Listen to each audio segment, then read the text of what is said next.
Padre bueno, gracias te damos por esta hermosa oportunidad que nos concedes hoy. Aquí está tu pueblo, tus hijos y tus hijas con un corazón dispuesto. Yo me presento ante ti como el facilitador, dependiendo del Espíritu Santo, para que Él me ayude a impartir esta lección de hoy con soltura, con claridad, con entendimiento, de tal manera que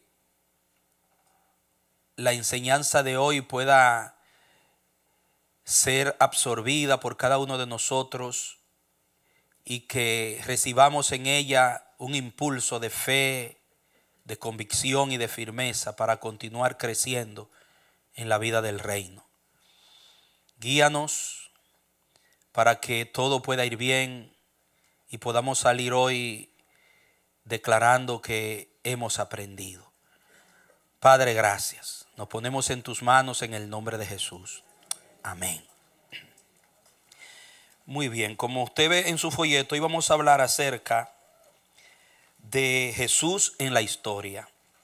Vamos a concentrarnos hoy en la persona de Jesús. Vamos a mirar algunos cuadros históricos acerca de la persona de Jesús.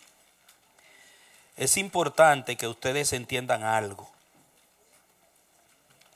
Nosotros tenemos la historia de Jesús en el Nuevo Testamento, enfocándose su persona específicamente en los 4 evangelios, que se le llaman los evangelios canónicos, por lo que ustedes aprendieron en la enseñanza pasada sobre el canon, que hay evangelios que no son canónicos, evangelios apócrifos,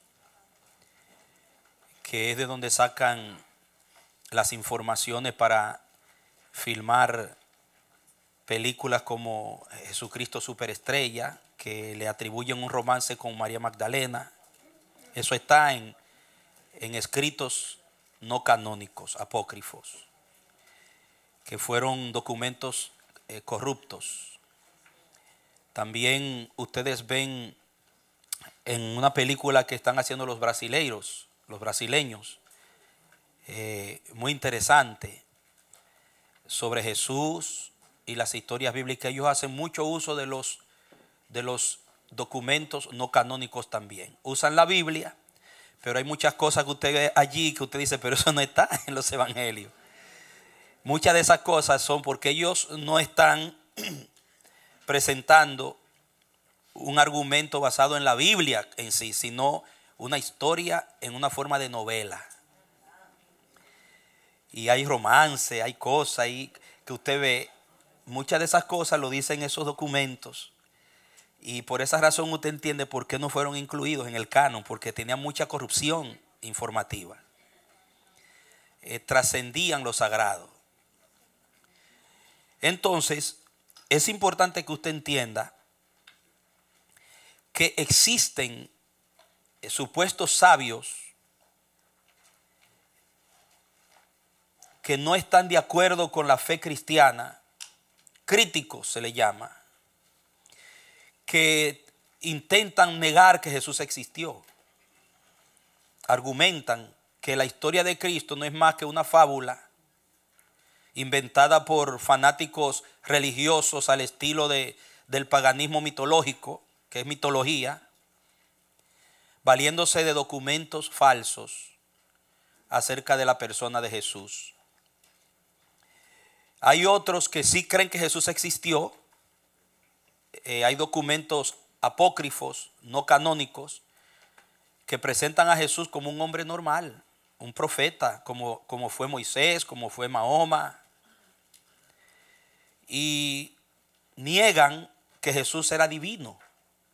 Para ellos Jesús no era Dios hecho hombre, sino un hombre que se superó a un nivel que pudo hacer cosas extraordinarias. Y que igual todo hombre puede llegar a superarse como lo hizo Jesús. Hay religiones que enseñan eso, basados en documentos falsos. Entonces, Esto nos mueve a nosotros como estudiantes de la palabra del Nuevo Testamento a ir a la historia y explorar algunos cuadros de la vida de Cristo que nos van a demostrar que sí, Jesucristo fue un personaje real, histórico. Jesús fue un personaje histórico, existió, y hay documentos extrabíblicos que corroboran, aún de personas, de historiadores que no eran cristianos, que ellos estaban en contra del cristianismo. Sin embargo, lo que ellos dijeron acerca de Jesús está totalmente de acuerdo con lo que narran los evangelios. Aunque ellos lo hacen no para mostrarse a favor de Cristo ni del cristianismo, sino como un dato histórico dentro de un conjunto de escrituras, de narrativas que ellos hacen. Entonces nosotros vamos a ver algunos de esos aspectos que prueban la historicidad de Jesús, y de que aún en el mundo pagano, no solamente en el cristiano, judeo-cristiano, se creía en Jesús como lo relatan los evangelios canónicos, sino que el conocimiento de Cristo se extendió a toda, universalmente, y hay datos del primer siglo y del segundo siglo que corroboran eso. Yo quiero mostrarle un cuadro antes de empezar a leer sobre el antiguo y nuevo pacto, para mostrarles algo muy importante. En la primera imagen, mi amada,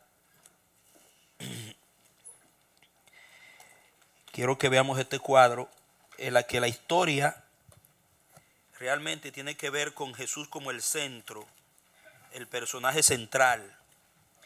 Déjenme buscar aquí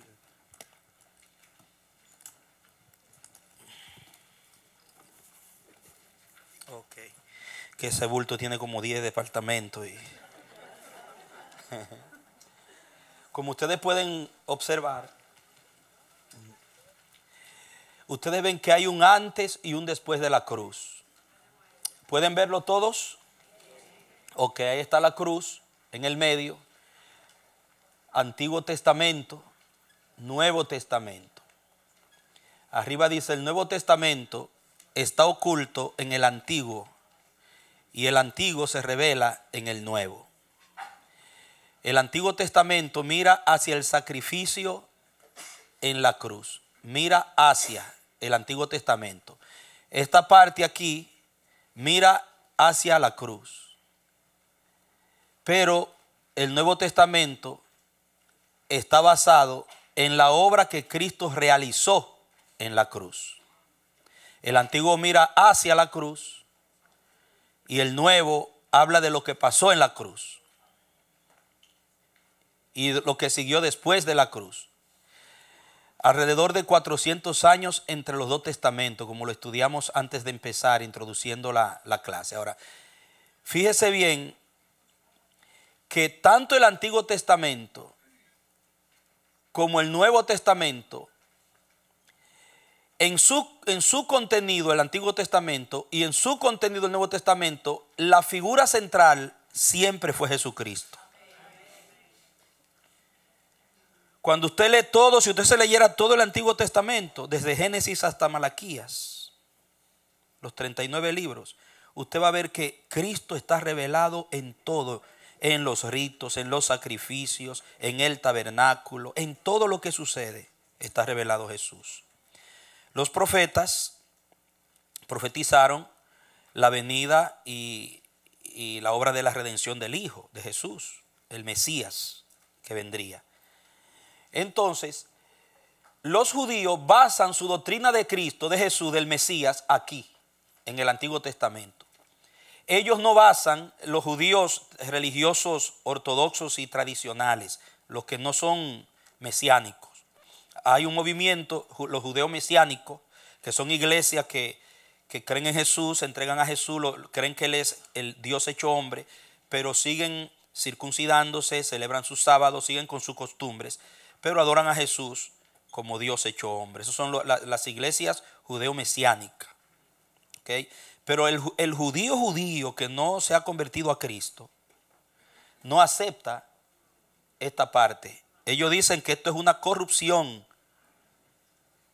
de la verdad, que eso es mentira, lo que dijeron Mateo, Marcos, Lucas y Juan, y lo que dice Pablo, eso es mentira. De hecho, en el primer siglo a Pablo, los que más persiguieron a Pablo no fueron lo mató Nerón, pero Pablo sufrió más por causa de los judíos, de lo propio de su nación, que de los paganos. ¿Okay? Porque ellos decían que era una profanación predicar a un Cristo divino, a un Cristo que es Dios hecho hombre, y que ese no es el Cristo que ellos percibieron en el Antiguo Testamento, y de eso vamos a hablar en un rato. Pero yo quiero que ustedes vean el gráfico, la estructura,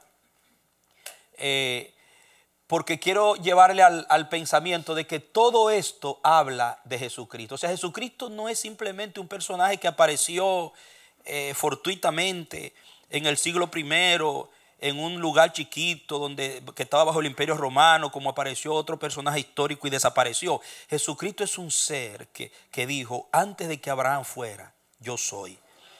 Jesucristo es eterno. Jesucristo es la razón de la historia. Jesucristo es el ombligo del mundo. Él es todo, hermano. En Él está todo. Dice que por Él fueron hechas todas las cosas y sin Él nada de lo que ha sido hecho fue hecho. Dice que todo fue hecho por Él y para Él. Den otro aplauso fuerte. Bien.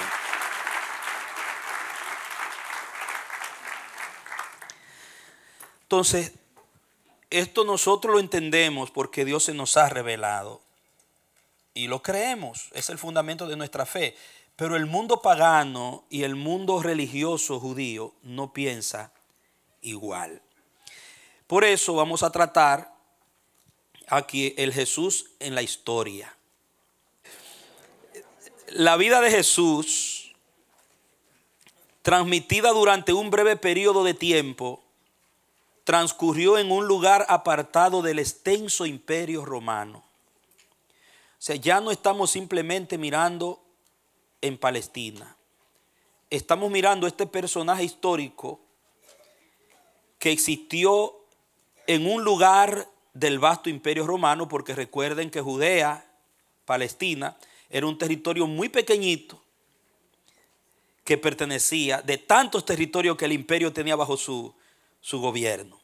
Y ahí fue que nació Jesús y se desarrolló ese hombre, hermano, que de hecho hay un historiador, Latour, francés, que dice algo muy veraz. Él dice que cuando uno mira todas las otras religiones que surgieron, por ejemplo, en la India, en Asia, en lugares grandes, amplios, y uno las compara con el cristianismo,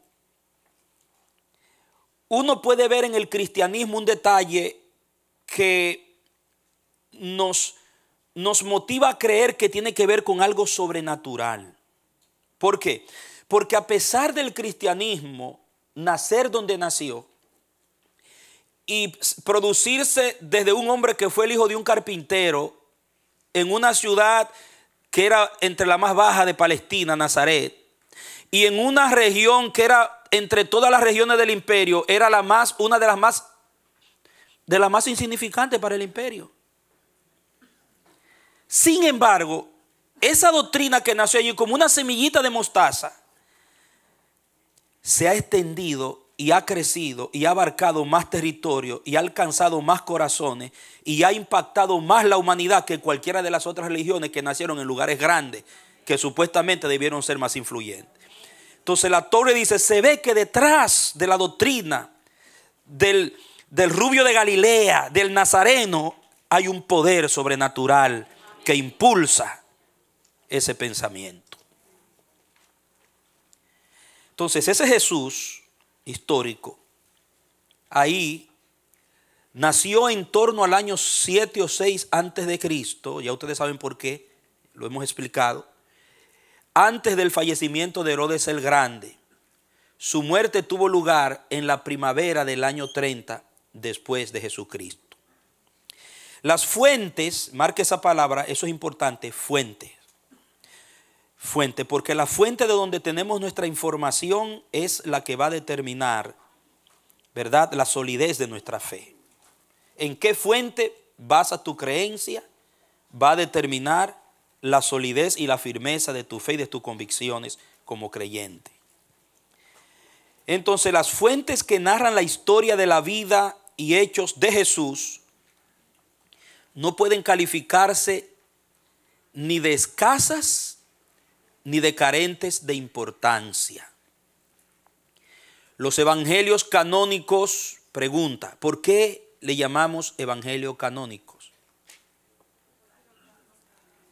¿Por qué piensa usted que le llamamos evangelio canónico? Porque hay otros que no son canónicos, porque existen los apócrifos, hay evangelios gnósticos, hay evangelio de María Magdalena, corría un evangelio de Felipe, había un evangelio de Pedro, pero esos no eran canónicos. Entonces, ese Jesús narrado en los evangelios canónicos nos muestra que realmente su persona y su obra en el sentido histórico, como un documento histórico fidedigno, porque fue escrito y narrado por testigos oculares. Continuamos. Entonces, los evangelios canónicos, fuente antigua y bien transmitida, Mateo, Marcos, Lucas y Juan, presentan un testimonio privilegiado, pero no son la única fuente ni la mayoría. Los otros documentos, aparte de los evangelios canónicos, coinciden en buena parte con lo transmitido por los evangelios canónicos. Eso es lo que vamos a ver, la coincidencia de algunos documentos históricos al margen de los evangelios canónicos con lo que decían los escritores de los evangelios canónicos, que nos dan una veracidad, nos dan una base de que Jesucristo fue un personaje histórico y que fue el personaje que los evangelios narran y dicen que él fue. Que usted y yo no hemos creído en una doctrina equivocada acerca de Jesús, ni estamos basando nuestra fe, nuestras convicciones en un dato adulterado y alterado, sino que es el veraz. Porque aún los documentos seculares en la historia así lo corroboran. Ahora, hablando de esos evangelios, el evangelio de Mateo, Marcos, Lucas y Juan, yo quiero ver unas figuras rapidito. Quiero irle mostrando algo. No voy a dar todos los detalles, sino para que ustedes puedan notar en ese lugar de Palestina bajo el Imperio Romano, un pedacito de tierra. El viaje a Belén, esto es según Mateo. ¿Cómo empieza Mateo con la historia? Dice un detalle importante: cuando Herodes lo quería matar, ¿cuál fue el mandato que recibió José? Huir de Egipto. Entonces ahí usted ve el viaje a Belén, huida a Egipto y regreso a Nazaret. Entonces mire, esto aquí, esa flecha es a Belén y Egipto, esa flecha. Esta, la otra, viajes desconocidos dentro de Egipto. O sea que ellos se estuvieron moviendo en Egipto. Y esta que está abajo, el regreso. Más o menos unos 250 kilómetros de andanza. Aquí vemos que reciben la orden de irse a Egipto, de aquí de Belén. ¿Dónde fue que nació Jesús? Ahí está Belén, ¿verdad? El mar Mediterráneo, aquí está Palestina y aquí está Belén. De ahí arrancan, mire, por ahí van, todo ese viaje. José tuvo que cerrar la carpintería o el negocio que si lo ejercía en Belén o si no lo ejerció en Belén, pues no tuvo que cerrarla, pero tuvo que entregarse a la misión de cuidar el hijo. Ahí van, entran a Egipto y aquí esa línea entrecortada habla de algunos posibles movimientos dentro de Egipto. Después, cuando regresan ellos, ¿cuándo reciben la orden de regresar? Bueno, le llegó el fin a Herodes, el Señor ajustó cuenta con él y ellos regresan otra vez. Pero ¿para dónde se van ahora? ¿Para dónde regresan? A Nazaret. Mire para allá, mire, mire. Aquí van, mire para allá. Aquí. Ustedes ven. Regresan a Nazaret. Ahí están. Y ahí se cría Jesús. Mateo presenta, y los otros evangelios, una infancia de Jesús hasta los 12 años. ¿Han notado eso? Ahora, ¿qué pasó entre los 12 y los 30 cuando él comienza su ministerio?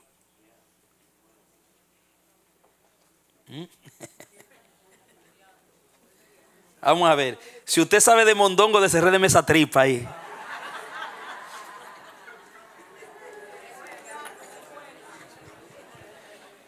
¿Qué pasó ahí en ese tiempo? Bueno, José Smith dice que el ángel Moroni, que fue el que fundó los mormones, José Smith, se le apareció el ángel Moroni y le dijo que cuando Jesús estaba entre los 12 y los 30, que ese tiempo perdido en los evangelios, Jesús vino a América, según José Smith, y le predicó a los indios americanos. Y de ahí es que nació el mormonismo. Por eso es que está en Gálatas, en el capítulo 1, verso 6, creo que dice: si algún ángel o cualquier ser viene a predicarle a usted un evangelio diferente, llámese Moronio, Moruno, Mirinio, Marano o Mariano, no le crea. No le crea. Toda doctrina nueva, toda cosa nueva que no está basada en la doctrina apostólica y de Cristo, usted tiene que desecharlo. Aunque sea algo espectacular, milagroso, sobrenatural. Por más sobrenatural que sea, si no cuadra con lo que Dios dijo, mire, hágale así. Espérate. Porque dice que Satanás se viste de ángel de luz y sus ministros también. Otros maestros que no se basan en los evangelios canónicos dicen que Jesús fue a la India. ¿Comprende? Otros argumentan que Jesús no solamente viajó a la India, sino que se fue a Egipto a aprender las ciencias egipcias allá. Algunos dicen que vivió recluido en algún lugar del Medio Oriente. Ahora, ¿pero qué dice la Biblia? ¿Qué dice la Biblia? ¿Usted sabe que la Biblia tiene información de qué pasó en esos años? Póngame ahí en la pantalla Marcos 6:3. Jesús era un personaje criado en Nazaret y conocido por la comunidad y con su familia. Marcos 6:3. Mire lo que dice ahí, dice: ¿no es este el carpintero, hijo de María, hermano de Jacobo, de José, de Judas y de Simón? ¿No están también aquí con nosotros sus hermanos, sus hermanas? Y se escandalizaban de él. Para que usted vea que María tuvo más hijos, según la Biblia, e hijas. Y a Jesús se le conocía en Nazaret como el carpintero. O sea, él tenía un oficio, se crió ahí, trabajando con su papá, aprendiendo cómo era la costumbre. Jesús se sometió a la costumbre judía. Por ejemplo, dice en Lucas 4, 16 al 22, vamos a leerlo, lo que dice en Lucas, antes de continuar dándole esta información para que, sobre esa pregunta, ¿qué pasó en esos años perdidos en los evangelios? Dice: vino a Nazaret, donde se había criado. ¿Dónde se crió? Entonces, ¿cómo me vienen a venir y que vino a los indios aquí, que se fue a tal lugar, cuando dice que él se crió allá en Nazaret?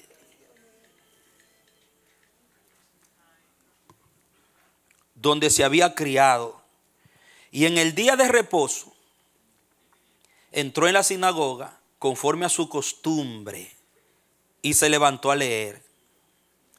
Y se le dio el libro del profeta Isaías, y habiendo abierto el libro, halló en el lugar donde estaba escrito: el Espíritu del Señor está sobre mí, por cuanto me ha ungido para dar buenas nuevas a los pobres, me ha enviado a sanar a los quebrantados de corazón, a pregonar libertad a los cautivos y vista a los ciegos, a poner en libertad a los oprimidos, a predicar el año agradable del Señor.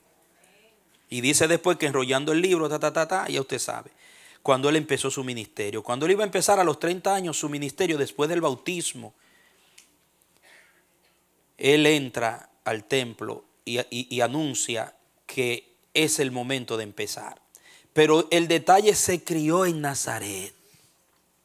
Claramente podemos ver que el Señor fue criado en Nazaret y que los habitantes de ese lugar lo conocían y podían señalar a su familia.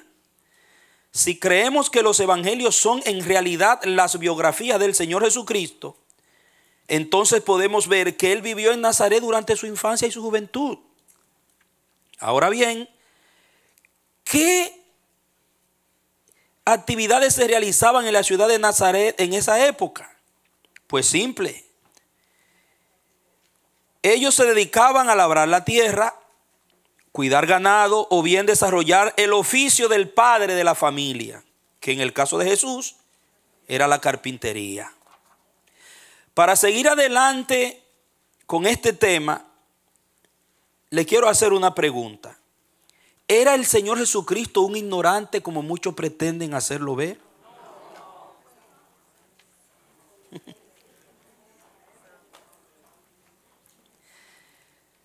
Sinceramente, este punto de vista tampoco tiene un fundamento sustentable de que él era un ignorante.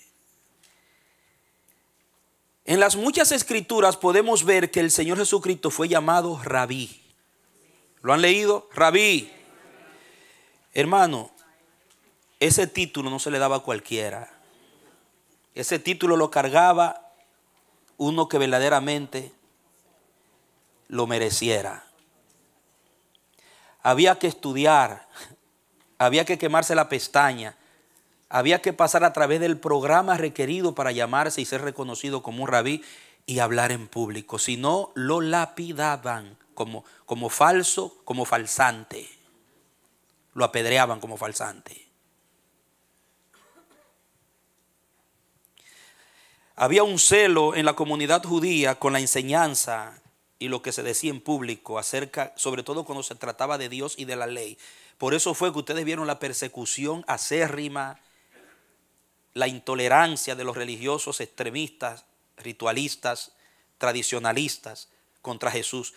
Porque Jesús soltaba cosas a veces que rompían los esquemas de las interpretaciones de ellos. Y lo querían matar.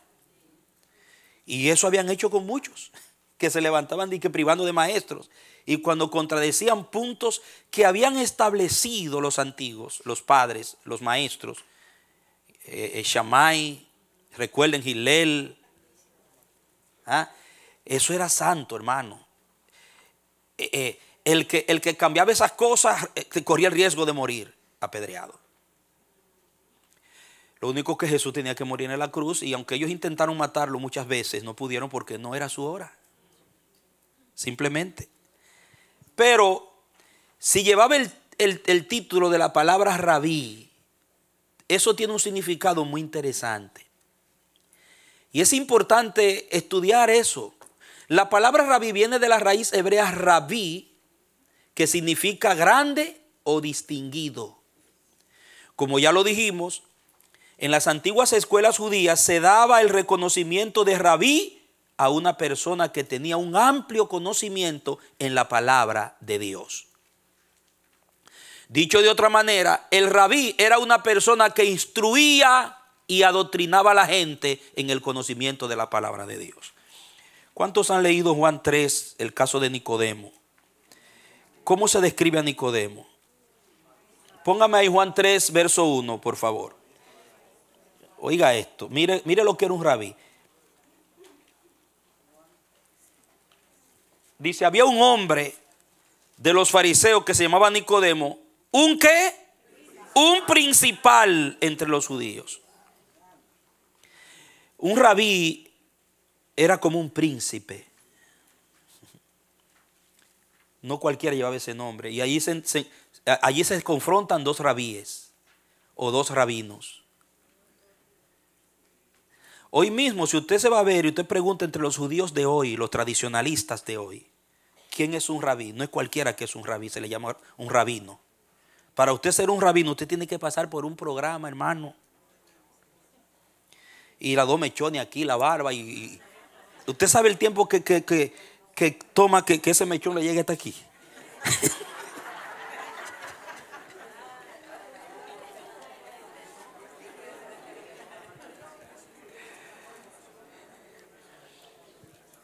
Muy bien.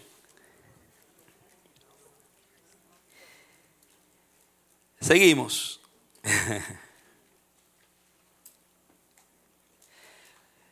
Por otro lado, la palabra rabí solo se aplicaba para aquellas personas que realmente lo merecían. Es decir, no era un título común o que se le daba a cualquiera. De hecho, este título solo era usado cuando se sentía un profundo respeto por las personas.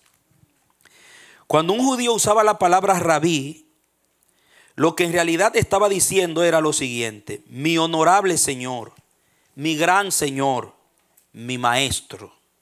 O sea, se estaba sometiendo a su autoridad. No era simplemente recibir una teoría, un folletito. Era que ese hombre, ese maestro, era tu autoridad. Él te trazaba el camino de tu conducta. Él tenía en sus manos tu destino.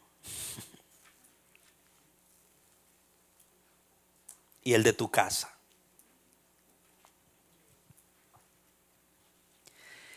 ¿Y cómo es que se ganaba este honor o este título?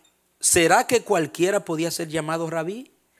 En los siguientes párrafos nos daremos cuenta la razón por la que la gente honraba a los rabíes y que no cualquiera podía ostentar este título. Como ya dijimos, el ser llamado rabí no era cosa de juego, era un alto honor que solo unos pocos conseguían. Y para poder entender este concepto, debemos comprender que se requería para obtener el título de rabí. ¿Qué se requería para obtener el título de rabí? En este punto describiremos el sistema educativo de los judíos galileos del siglo I. De acuerdo a los antiguos escritos rabínicos, como el Misná y otros libros, recuerden que hablamos del Misná, que tenía que ver con el Talmud, con los escritos de las tradiciones orales y escritas de Israel. Eran dos volúmenes, la Misná y no recuerdo ahora el otro, pero eran dos. Sí, después yo se lo digo. No me llega ahora mismo. No me voy a detener para hacer memoria de eso porque no es importante. Simplemente para contextualizarlo. De acuerdo a los antiguos escritos rabínicos, como la Misná y otros libros que los arqueólogos han encontrado, se puede decir que la educación en los días de Jesús se llevaba a cabo en los siguientes niveles. 1, eso usted no lo tiene en el folleto, estos son apuntes que yo tengo. Sí, perdóneme que no se lo dije. Perdóneme. El Talmud, pero es otro nombre. Sí, se refiere al Talmud. Miren, estos son apuntes que yo tengo. Esto usted no lo tiene, no lo necesita. Esto es una información para que usted tenga idea de qué pasaron en los años perdidos. ¿Okay? Perdóneme que no se lo informé. Pregunten, pastor, ¿eso está aquí? Siéntase libre. Ayúdenme en eso. Oiga el programa. De los 5 a 10 años de edad, eso empezaba desde abajo, se estudiaba la escritura, o sea, la Torah escrita. De los 10 a los 13 se estudiaba el Misná, o sea, que era la Torah oral, porque había una escrita y una oral. La oral era la que se transmitía de generación en generación hablada, y había una escrita. A los 13 se celebraba el Bar Mitzvah, que era la ceremonia de la adolescencia. A los 15 años, el estudio del Talmud que era un volumen de las decisiones legales, las costumbres, los fundamentos de la cultura judía y de las tradiciones. A los 18, el libro del matrimonio. Había un libro dedicado del matrimonio. A los 20, la búsqueda de la existencia y de la vida. Una especie de filosofías, pero basadas en los escritos de los padres y de los profetas. Y a los 30, el clímax del vigor del hombre. Oiga eso. O sea, que eran más de 20 años de estudio. Usted no podía aparecerse de que con un título de rabí le iban a preguntar, ¿qué le enseñaron de los 4 a los 10 años? No, que mi papá es, no, pues, perdone, usted tiene que tener el programa completo desde la niñez, porque, amado, el fundamento que adquiría el muchacho en su infancia era la base de todo lo demás.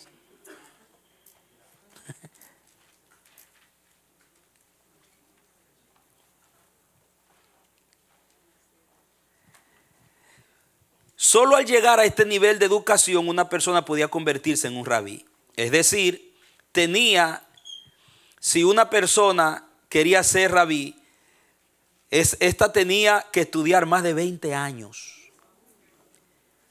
Ahora bien, dentro de los rabíes también habían rangos de honor y desgraciadamente no tenemos espacio para explicarlo aquí, pero usted debe saber que el Señor Jesús alcanzó el grado máximo. Amado, Cristo tuvo el grado máximo. Pablo andaba detrás de eso. Pablo no quería simplemente ser un rabí, él quería estar entre los mayores, dice él. Es decir, Jesucristo se graduó con honores. Entonces, ¿qué hizo el Señor Jesucristo en los famosos años de silencio? Pues estudió y estudió para alcanzar grado máximo dentro de los rabíes. Pues si no hubiera alcanzado este grado, él jamás hubiera podido compartir su mensaje. Pues si se hubiera atrevido a compartir su mensaje sin haber ganado el título de rabí, lo hubieran matado antes de tiempo. Porque es fácil decir, no, Jesucristo lo enseñó Dios. ¿Entiendes? Él no tuvo que ir a la escuela, el Espíritu Santo le enseñó. Cuidadito con eso. Jesucristo estudió como todos los otros muchachos de la comunidad. Y eso es tan real que Jesucristo, siendo Dios hecho hombre, no empezó su ministerio hasta que Juan no lo bautizó. Y Juan peleó con él, que así pelea con él. No, que eres tú que tienes que bautizar. No, espérate, así conviene que cumplamos. Andan muchos cristianos engreídos y líderes que se hacen líderes ellos solos. Se montan a ministros ellos solos. No quieren someterse a nadie. Y Jesús, que es Dios hecho hombre, se sometió desde su niñez. Porque él no podía entrar a la tierra y a ese sistema donde él vivía a predicar el reino de Dios si él no tenía ese título, porque lo mataban, hermano. Él lo necesitaba no como un instrumento que lo capacitaba para desarrollar la obra, pero sí como un instrumento que le permitía entrar, un recurso. Yo le pongo un ejemplo simple. Para yo poder venir a trabajar y administrar aquí en Estados Unidos, yo tuve que presentar mis documentos de mis estudios. Sin eso a mí no me daban un permiso como pastor aquí. Yo no estudié y obtuve esos títulos para decir, tengo un título. No, Dios me permitió hacerlo para usarlo como un recurso para el propósito del reino. Y hay que entender eso porque hay fanatismo y hay extremismo que no convienen, hermano. Hay ministros que han dañado vidas y la han sumergido en la ignorancia. Jesucristo estudió. Jesucristo se preparó. Aunque el Espíritu Santo lo llenó, tuvo que llenarlo porque él no iba a echar fuera un demonio con un título de rabí. Era con la unción del Espíritu Santo. Pero para pararse y decir en Palestina lo que él tenía que decir, él necesitaba ese título. Lo usó como una puerta. Y esa es la balanza que necesitamos entender. Que las cosas que Dios nos permite lograr son simplemente puertas para que el reino entre. Entonces, todos esos años que no mencionan los evangelios porque no son necesarios, y saben, yo creo que es hasta intencional del Espíritu, para que la gente no se confunda y le atribuyera a los títulos de Cristo y a lo que Cristo aprendió en Palestina lo que él hizo, sino que se entendiera que fue la unción del Espíritu la que operó, la que estableció el reino fue el Espíritu Santo. Ahora, cuando estudiamos los documentos seculares y estas informaciones, nos damos cuenta que desde los 12 años hasta los 30 que aparece, él estuvo fajado. Diga, Jesucristo se esforzó por mí. Ahora, ¿estamos dispuestos a esforzarnos por él? Que así sea. Denle un aplauso al Señor.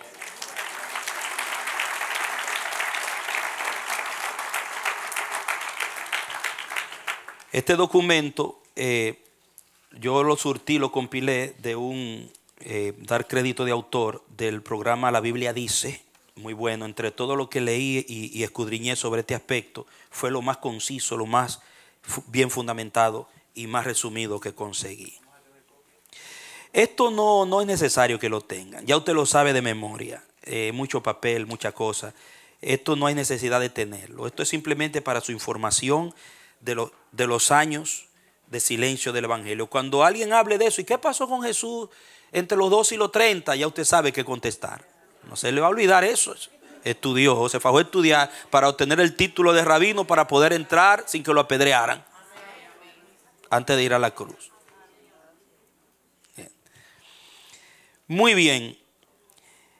Entonces, los evangelios canónicos, ponme la segunda imagen, mi hermana, presentan, no sé si voy a lograr terminar todo hoy, pero la prisa no puede quitarnos la bendición de profundizar.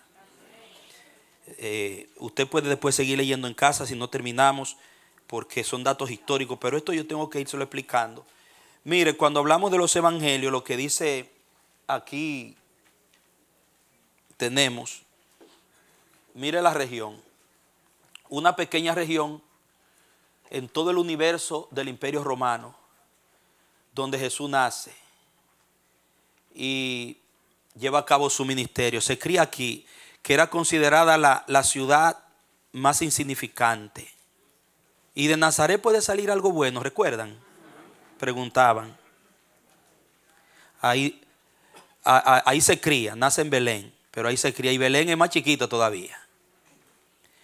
Galilea de los gentiles, la región aborrecida por el sur, la región del norte, porque había una poderosa influencia gentil en Galilea. Galilea había sido muy influenciada por el mundo grecorromano, la cultura grecorromana. Sin embargo, ahí se cría el Hijo, ahí desarrolla su ministerio, de ahí escoge sus discípulos, la mayoría de ellos, porque el ministerio de Cristo no se centró ni se encerró en el tradicionalismo recalcitrante de los judíos, los que se llamaban judíos aquí abajo, los judíos celosos, sino que Jesús vino a predicarle a ellos y a predicarle a los gentiles también. Entonces, el lugar donde se cría tiene que ver mucho con el propósito del ministerio que él vino a traer también. Entonces, Dios, para mostrar su gloria, escoge este pedacito de tierra de Palestina para impactar el mundo entero. ¿Cuándo se imaginó, vamos a decir, Pedro, el discípulo, que eso que empezó ahí iba a llegar al Bronx, Nueva York? Pedro no sabía. La mente de ellos estaba en Israel. Entonces, dice acá, muchos eruditos o especialistas en la materia colocan el ministerio bautismal de de Juan, en un punto en el medio del tramo del río Jordán, donde las rutas comerciales convergían en un vacío natural no lejos del sitio moderno de Tel Shalem.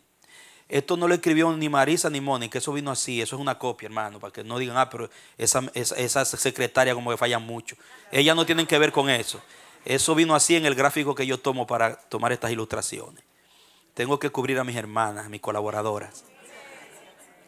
Entonces, mire que el sitio que el Señor le elige a Juan para bautizar es un sitio estratégico, hermano, donde Juan monta su operación. Mire, todos los sitios elegidos para implantar el reino fueron sitios estratégicos. Y nos dan una evidencia importante que yo quiero que usted se la grabe. Que el Señor nunca llevó a cabo el establecimiento de su reino con gente que tenía vergüenza o escondido. Fueron creyentes que no tenían miedo de decir a todo el mundo lo que Dios estaba diciendo en este momento. Mientras usted tiene miedo, mientras usted tiene vergüenza, mientras usted está encogidito con su fe, el Espíritu Santo no puede llevarlo donde lo quiere llevar. Por eso fue que vino la unción en el aposento alto, para darle el denuedo, el valor, para que ellos no tuvieran vergüenza de hablar. Juan no tenía miedo, Juan no tenía vergüenza. Juan, su ministerio era público. Él vivía en el desierto, pero bautizaba en el lugar más estratégico del Jordán, por donde convergían rutas comerciales y todas esas cosas. A Jesús, mire, sin lugar a duda, dice que el lugar tradicional del bautismo de Jesús, de la Betania bíblica al otro lado del Jordán, no ha sido definitivamente identificado, pero se piensa que posiblemente a Jesús lo bautizó por aquí. No lo bautizó en el mismo sitio donde bautizaba a todo el mundo, sino que lo bautizó por aquí, posiblemente. No hay, pero se cree que no, Jesús no fue bautizado en el mismo sitio. Tendría que ver con el propósito. No era cualquiera que se estaba bautizando. Era el santo de Dios. Pero bueno, ahí usted puede ver. Dame el siguiente. Dice: el bautismo y la tentación de Jesús. Los eventos que rodearon el bautismo de Jesús revelan la intensa emoción. Oigan esto. Los eventos que rodearon ese acontecimiento, porque usted lo lee en los evangelios y se lo bautizaron y vino el Espíritu Santo, pero había un movimiento, era un avivamiento que se estaba dando ahí. Había un hervor, la intensa emoción religiosa y el fermento social de los primeros días del ministerio de Juan el Bautista fueron los que distinguieron ese acontecimiento. Porque, míreme, porque se estaba esperando, era un tiempo donde se estaba esperando la venida de un Mesías. Se estaba esperando que se iba a cumplir la promesa. Habían una expectación en muchos piadosos. Y cuando aparece Juan en los capítulos primeros del Evangelio de Juan, usted se va a dar cuenta que a Juan lo confundieron con Jesús. Pensaban que él era el Cristo por el auge de su ministerio y por el respaldo de Dios que tenía su ministerio. Y él tuvo que decir: no, yo no soy el Cristo, yo ni soy ni digno de desatar la correa de su calzado. Dice que alguna agitación fue centrada alrededor del cambio de procurador. Hubo un cambio de procurador de Grato a Pilato. En ese tiempo fue que llegó Pilato y cambiaron y se fue Grato, el 26 antes de Cristo. La mayoría del pueblo esperaba una solución religiosa para su poca influencia política. Y cuando escucharon de un nuevo profeta, volaron en masa al desierto para escucharlo. La secta religiosa, los esenios del Qumrán, profesaban doctrinas similares del arrepentimiento y bautismo. Jesús fue bautizado en Betania, al otro lado del Jordán.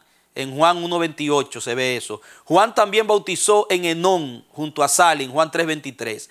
La tentación tuvo lugar en alguna de estas regiones. 1, la región del desierto en la parte baja del Valle del Jordán. 2, una montaña alta, posiblemente uno de los abruptos peñascos cerca de Jericó, que presentan un panorama no superado. Y 3, el pináculo del templo de donde los sacerdotes sonaban la trompeta para llamar la atención a la ciudad de los eventos importantes. O sea que las 3 tentaciones se sitúan en esos 3 lugares. Yo le pregunto, ¿por qué el diablo le dio 3 tentaciones? No lo tentó una vez y ya lo dejó quieto. 3 le tiró. Pa. ¿Recuerdan la enseñanza del jueves? Es que Satanás viene de allá, la ley de la consistencia. Él es persistente. Él tira hasta que quiere lograr. Pero con Jesús no resultó. No pienses que Él te va a tentar una vez y ya te va a dejar, fallé. Él va a venir otra vez. Por eso es que la comunión tiene que ser diaria. Y Lucas dice que cuando le dijo, vete, se fue. Y dice, por un tiempo lo dejó. Ay, señores. Entonces ahí usted puede ver, amado, todo lo que rodeaba ese evento del bautismo de Jesús, como lo narran los evangelios canónicos. Había un hervedero, había un entusiasmo por algo nuevo que se esperaba. Pásame la siguiente imagen, por favor, Mónica. Aquí usted ve el templo. Ese es el templo de Herodes. Un monumento, se tenía como una de las maravillas del mundo. El templo de Herodes. Ahí usted puede leer la fecha cuando fue construido el templo. Y usted puede entender, este lugar tenía 15 niveles, hermano. Una obra arquitectónica envidiable. De hecho, los discípulos le dijeron a Jesús, ¿viste? Y admiraban. Y saben el problema, que se llegó a idolatrar más el templo que al Dios del templo. Por eso vinieron los romanos en el año 70, como pasó en el exilio babilonio. Porque era una maravilla realmente, envidiable. Y ustedes saben que los pueblos tienen esa costumbre, el humano, de darle culto a sus monumentos. Y eso atrae el turismo. Pero el templo era para que se exhibiera la gloria de Dios, no la gloria de Herodes. Ese templo que usted ve ahí representaba la gloria de Herodes, no la de Dios. Porque si usted viera alrededor, pasa a la siguiente imagen, a ver si... Ajá, mire. Usted vea, esa es Jerusalén, esa no es Palestina, es solamente Jerusalén. Así era Jerusalén más o menos en los tiempos de Jesús y de Herodes. Todo eso que usted ve, Herodes se encargó. Hay 3 murallas le puso alrededor. Aquí está el templo. Ahí está el templo. Él inventó el atrio de los gentiles, que eso no existía.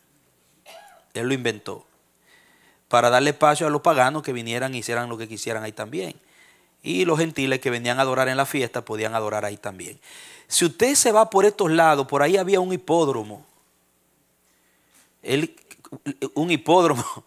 Y alrededor puso cosas romanas para competencias y carrera de caballo. Convirtió Jerusalén en lo que él quería. Mientras que David, en los tiempos de David, cuando pensó en Jerusalén, pensó en quien fundó a Jerusalén, en Dios. Y todo estaba hecho en honor a Jehová, al rey, al gran rey. Herodes no, era él, su prestigio político, perpetuarse en el poder y dejar un legado para que sus hijos siguieran levantando la fama de ellos. Y no hay nada que leer aquí, sino simplemente ver, esa era Jerusalén, más o menos un cuadro en los tiempos de Jesús. Bien. Voy a avanzar ahora, aguántame las figuras ahí, déjame avanzar en la lectura un poco. Vamos a ver entonces, eso es lo que narran los evangelios canónicos, eso que hemos visto y los detalles que yo le he dado. Hablando del Jesús histórico entonces, hay 2 fuentes que vamos a ver, la fuente judía y la fuente gentil, que hablan de Jesús. Lo primero que vamos a ver es las fuentes históricas judías. Ese sí usted lo tiene, ¿verdad? Ok. Dice, en cuanto a esta fuente, se destacan las referencias en el Talmud por los rabinos judíos y del historiador Josefo. Aunque en la mayoría de los casos los rabinos hablan negativamente de Jesús, no obstante, sus escritos confirman indirecta o directamente los dichos por los autores cristianos. Eso es lo que nos interesa. Josefo fue un historiador muy respetado, contemporáneo de Jesús, vivió en el siglo I y de los apóstoles. Fue también un político que era muy simpatizante también por la cultura grecorromana, pero muy creyente de la cultura. Él se inclinaba más por la línea de Hillel y de Gamaliel que no era tan prejuiciado contra los gentiles, Josefo. Tanto así que llegó a ejercer funciones. De hecho, cuando se dio el pleito que trajo la destrucción de Jerusalén, cuenta la historia, que el gobierno romano hizo uso de Josefo para que intermediara y convenciera a los celotes de que depusieran las armas y se entregaran, porque eso iba a ser un fracaso. Lo mismo que está haciendo ahora mismo Estados Unidos con Venezuela. Lo mismo se pasó ahí cuando destruyeron el templo. Ellos trataron de negociar con esos muchachos escarpetosos y revoltosos de los celotes. ¿Por qué? Porque la línea de Hillel y de Gamaliel, ellos veían que el futuro judío no estaba en las armas ni en la política. Ellos veían que el futuro judío estaba en enseñarle a las generaciones la ley de Jehová. Que aunque los extranjeros estuvieran gobernando, si ellos se aseguraban de mantener la enseñanza de la ley y las tradiciones de los antiguos, Israel, nada ni nadie lo podía destruir. Pero los seguidores de Shammai pensaban diferente. Ellos querían una sociedad puramente judía, nacionalista. No solamente enseñar teoría, sino que si había que pelear, hay que pelear. Entonces los celotes se levantan y en uno de esos levantamientos, ya casi al final, cuando iban a destruir a Jerusalén en el año 70, usan a Josefo para que intervenga y los convenza. Pero que no entraron en nada. Y ustedes saben cómo terminó eso, que ellos tuvieron que suicidarse todos en la fortaleza de Masada, porque con sus hijos y sus esposas, porque perdieron. Y ya conocemos el resto de la historia. Ese fue Josefo, y muy respetado. Hay unos libros que se llaman Guerra de los Judíos, muy importantes, que tienen informaciones tremendas, y otro tipo de documentos que tiene Josefo, antigüedades también de los judíos, importante. Vamos a ver en el Talmud judío lo que se dice de Cristo. Miren esto. Recuerden que ellos no simpatizaban por Jesús. Los que siguen el Talmud, los que seguían el Talmud, eran de los tradicionalistas rabinos. Dice, afirma que realizó milagros. Oiga, el Talmud no niega que Jesús realizó milagros, aunque por supuesto se atribuye a la hechicería. Ellos sí, él hizo milagros, pero eso era un brujo. No negaban sus milagros, pero se lo atribuían a Satanás. ¿Ustedes recuerdan en la Biblia que dice por Beelzebú que hace eso? Entonces era a Jesucristo. Para la mayoría de los que seguían la tradición, Jesucristo fue un hechicero. Y usted lo ve hoy que eso sucede, que a veces sucede un milagro y el incrédulo dice, no, eso no es de Dios. Eso fue su gestión mental. Tal vez puede suceder. Que eran rabinos, pero eran incrédulos. Eso que usted ve ahí, San 43a, esa es la referencia, como decir Mateo 5:24, por ejemplo. Esa era la referencia del Talmud. No voy a leer eso porque no soy hebreo y no entiendo mucho esos calificativos. Pero lo importante es el contenido y que usted vea que eso está en un documento judío que salió del Talmud. Por eso están esas referencias ahí. Dice que Jesucristo sedujo a Israel. Lo sedujo. No fue que ellos creyeron voluntariamente. Él lo sedujo con su hechicería. Y que por ello fue ejecutado por las autoridades de Israel en la víspera de la Pascua. Ahí está la referencia del Talmud donde se encuentra eso. Dice que él se proclamó Dios y dijo que volvería por segunda vez. Yalkut Simeoni 725 del Talmud. Se le acusa de ser un falso maestro que relativizó el valor de la ley de Moisés, lo que le había hecho acreedor de la pena de muerte.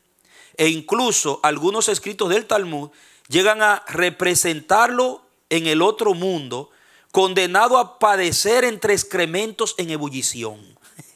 Oiga cómo la mayoría de los talmudistas describen a Jesús. Ahora él está castigado allá por haber seducido a Israel y cambiado la ley.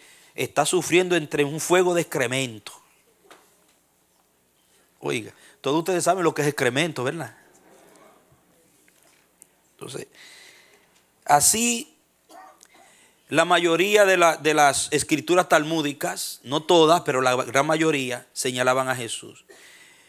Saben, miren, una hermana de la iglesia en New Jersey trabaja con judíos y ella lleva al viejito a la sinagoga y está allá con ellos. Y ella así ingenuamente comenzó a hablar de Jesús. Hermano, y la sacaron de la sinagoga. Pastor, me sacaron. No, ve, siéntate allá en cualquier cuartico. Ahí adentro no se puede hablar de Jesús. Porque ellos no creen en el Jesús que tú crees. Vamos a verlo.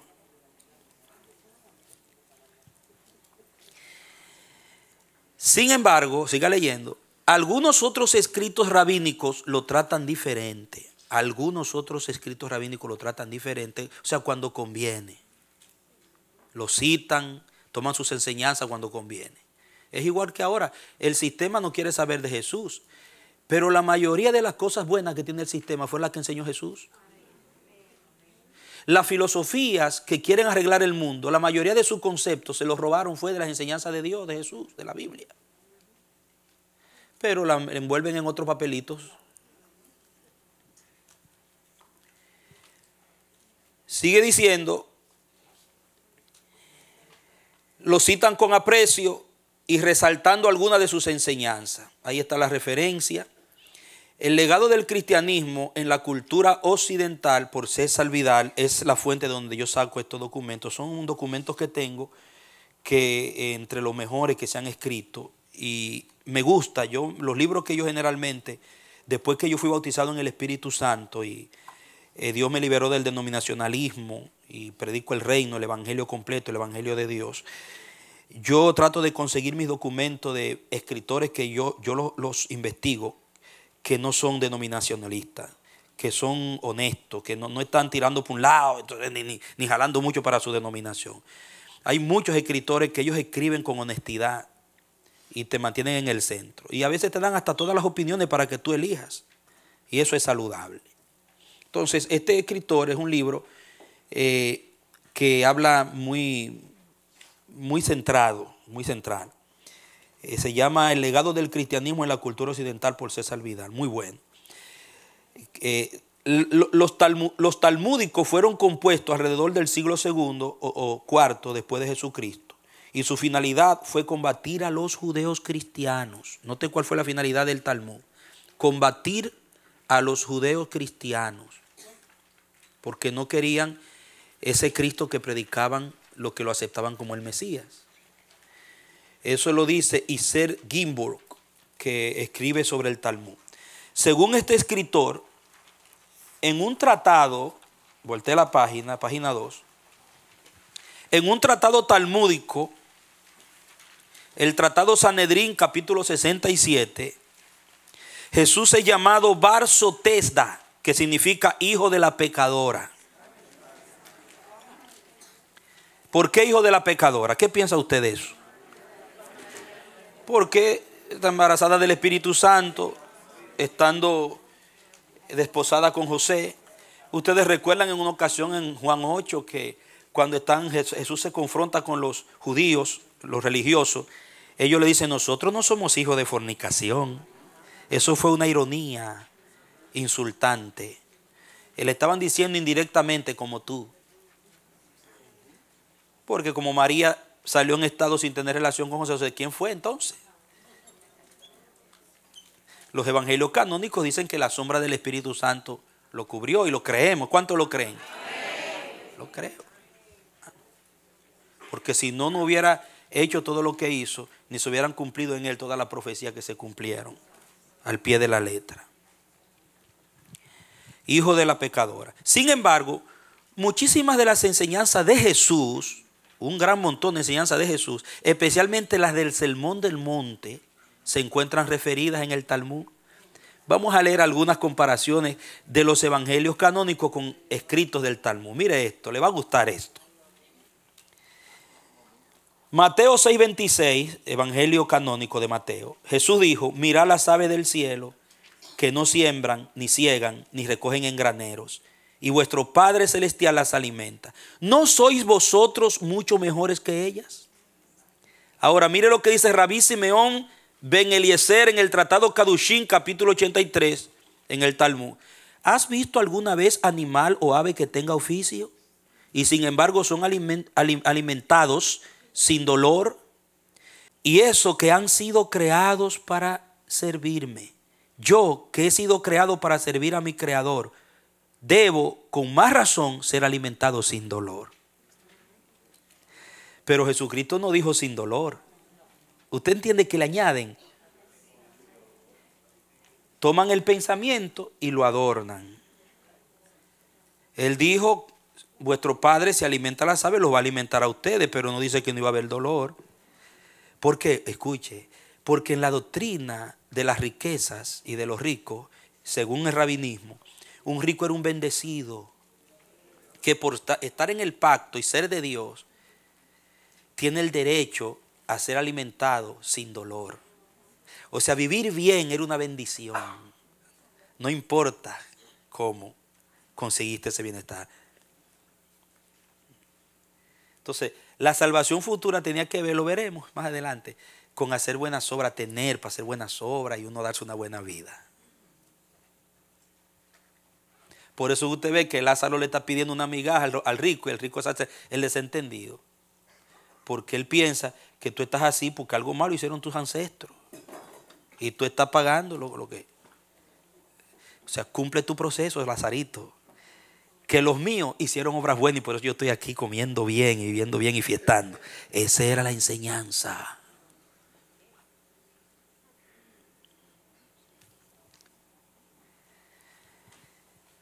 O sea, agarraban la verdad y la adornaban de acuerdo a su conveniencia interpretativa.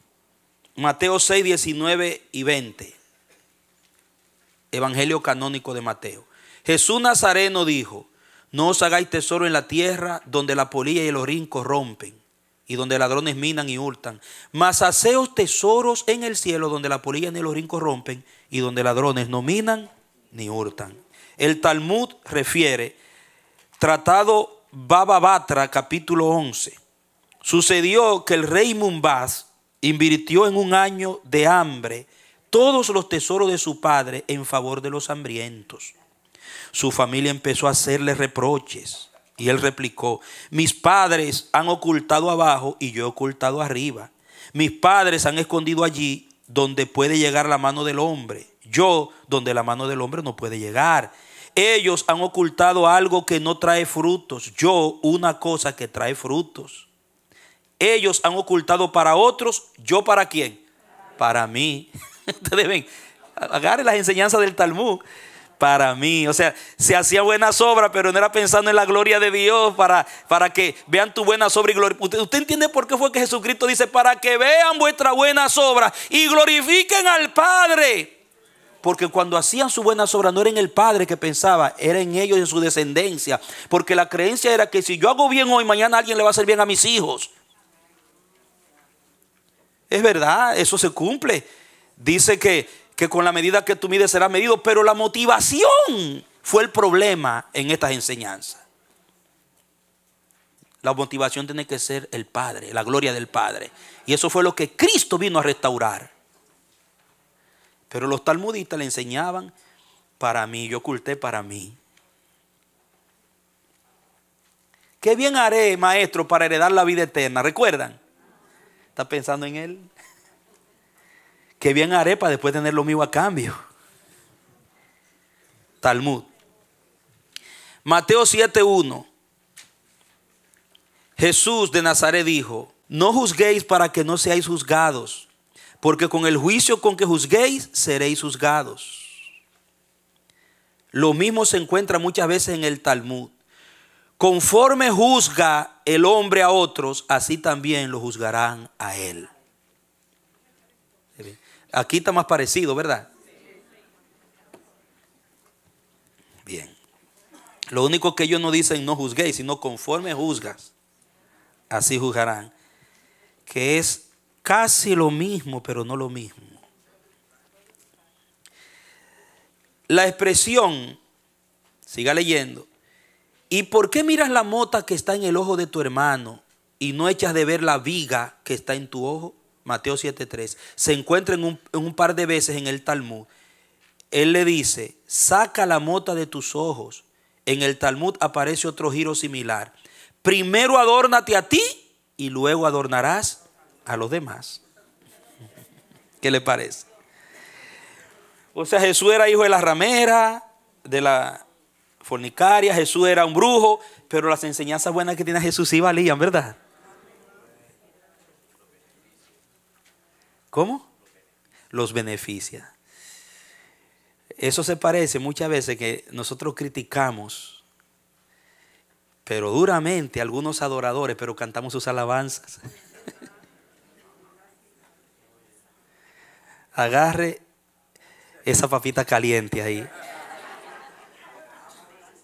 Ellos criticaban a Jesús, no es el Mesías, es un impostor, pero sus enseñanzas, muchas de ellas la usaban. Algunos piensan, oigan, que fue Jesús el que imitó, pero el Talmud como material de escritura, oigan, le voy a dar esta salvedad, se compila en el siglo II, cuando se completa el canon del Antiguo Testamento, y también se recompilan las tradiciones judías al margen del Antiguo Testamento. Ajá, ya tengo la palabra. La Mishnah era el escrito, la escritura, y la Midrash, ahora la tengo, eran las tradiciones orales. Entonces habían tradiciones orales y escritas. ¿Qué pasa? Que los críticos de los evangelios canónicos dicen que Jesucristo imitó, robó de las tradiciones orales para su sermón del monte, ideas, y la usó como si fueran de él. Pero ¿cómo sé yo que esas cosas existían hasta que no fueron escritas y se vieron ahí escritas? Y cuando fueron escritas por los rabinos fue casi 200 años después. O sea que a mí no me prueba que alguien me diga, no, es que ya eso estaba en la costumbre, esos dichos se hablaban en la familia, Jesús los agarró. ¿Cómo tú me pruebas eso? Porque yo no sabía que existían hasta que están escritos.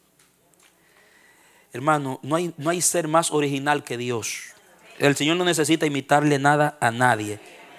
Y aun si una verdad existió antes de que se escribieron los evangelios, toda verdad viene de Dios, no del diablo. El diablo es un mentiroso y padre de mentira. La verdad como tal, donde quiera que está, es de Dios. Ahora, la intención con la que se diga una verdad, ya eso tiene que ver con otra cosa. Pero una verdad es de Dios porque Dios es veraz.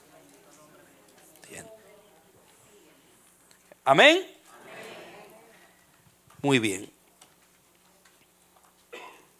Entonces abajo, la tesis de que no hay que contestar las injurias se encuentra también en el Talmud. Los que son ofendidos y no ofenden, oiga bien, los que son ofendidos y no ofenden y oyen cómo se les injuria y no contestan, brillarán 7 veces más que el sol. Mi madre, santo. Ahora mire cómo Jesús lo enseñó. Jesús dijo, y cualquiera que le diga fatuo quedará expuesto al infierno de fuego. Mateo 5:22.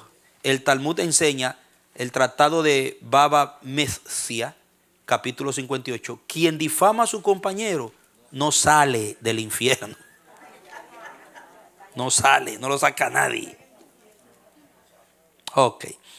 Para los talmudistas, las creencias sobre la divinidad de Jesús y el contenido de la predicación de Pablo fueron los puntos que llevaron al distanciamiento y la rivalidad entre judíos y cristianos.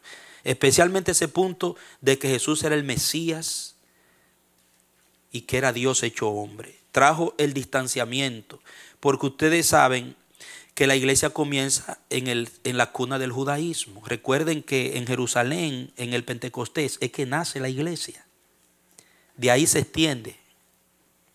Entonces, la iglesia era de corte judía hasta que comienza el ministerio de Pablo.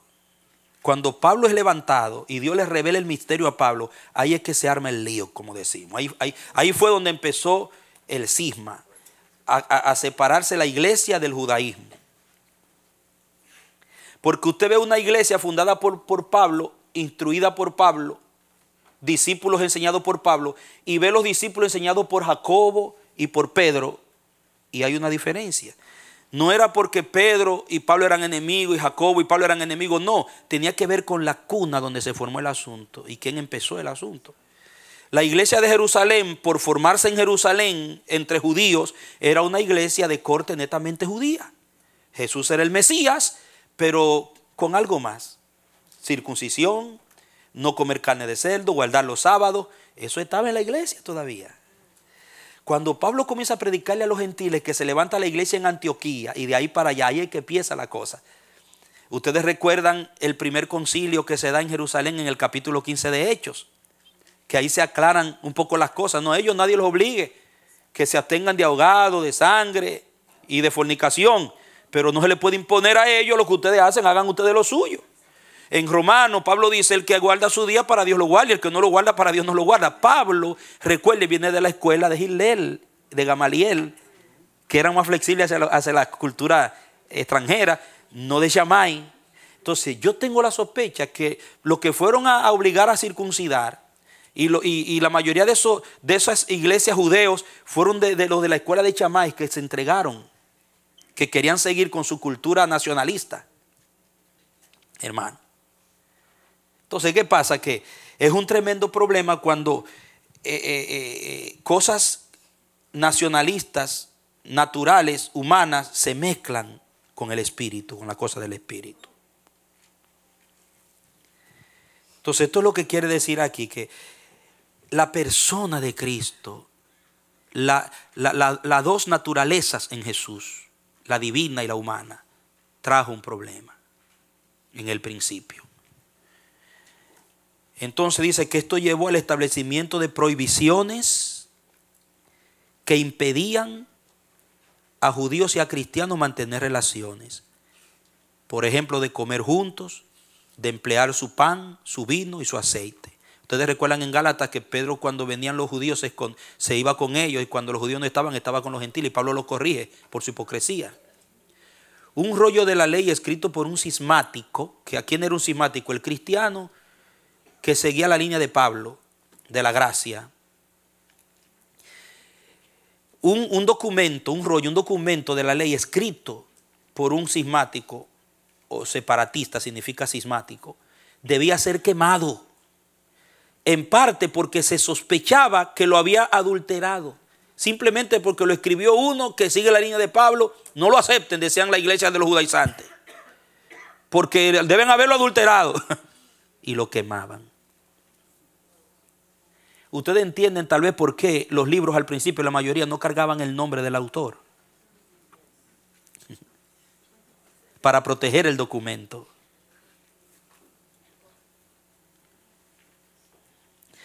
Toda insinuación sobre la doble personalidad, o sea, de Jesús, la divina y la humana, debía ser perseguida rigurosamente.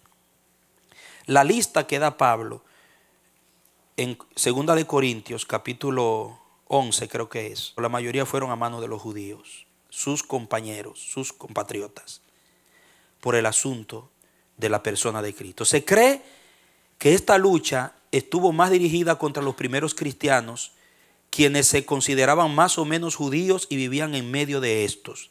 En cuanto a los cristianos paganos, los judíos no tenían con ellos trato, ni veían un peligro en ellos para la existencia de su credo. Eso lo dice el Talmud por Iser Gimber, página 95 al 101. Entonces esto es en cuanto al Talmud. ¿Qué acabamos de ver, hermanos? La historia de Jesús según... Entonces, ustedes pueden ver cómo se manejaba la persona de Cristo entre los judíos tradicionales, los rabinos. La escuela de la sinagoga era esa, hermano. O sea, el factor Jesucristo no entraba a una sinagoga donde habían rabinos enseñando. Por lo menos presentado como lo presentaban los cristianos.